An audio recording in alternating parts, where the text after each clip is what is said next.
Stop, arrête de scroller et écoute ceci. Voici les différentes formes d'énergie que tu dois connaître. On a d'abord l'énergie thermique. C'est une énergie contenue dans la chaleur. Elle est le résultat des mouvements des molécules. Par exemple, lorsque nous utilisons un radiateur électrique, l'énergie électrique est convertie en chaleur, donc ça veut dire l'énergie thermique pour chauffer la pièce. 2. Énergie électrique, comme l'énergie que tu utilises actuellement sur ton téléphone ou ton ordinateur. Cette énergie produite par le mouvement des charges électriques, c'est une forme d'énergie qui est utilisée dans nos maisons pour faire fonctionner nos appareils tels que les télévisions, les réfrigérateurs, les ordinateurs et même les téléphones. 3. L'énergie cinétique. Elle est associée au mouvement. Lorsqu'un objet est en mouvement, il possède de l'énergie cinétique qui dépend de sa masse et de sa vitesse. Par exemple, lorsqu'un ballon est lancé, il possède de l'énergie cinétique. Plus la masse du ballon est élevée et plus sa vitesse est grande, plus son énergie cinétique est importante. 4. L'énergie potentielle. Elle est liée à la position ou à l'état d'un objet. Elle peut être gravitationnelle, élastique, chimique, etc.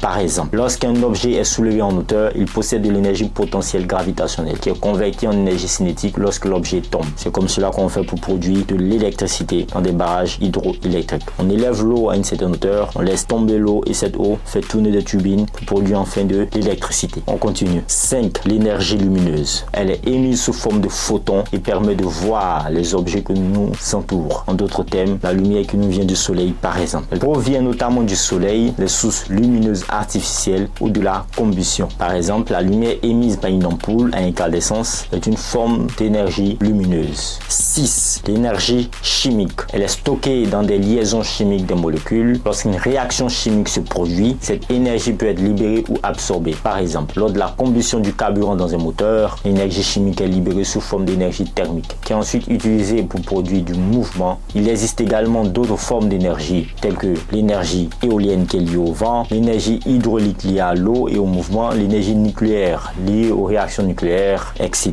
etc. Portez-vous bien et on espère qu'on a retenu les différentes formes d'énergie. Et on peut noter aussi l'énergie musculaire, cette énergie qui nous permet de bouger, d'entendre, de parler, l'énergie de nos muscles. Portez-vous bien. Au revoir.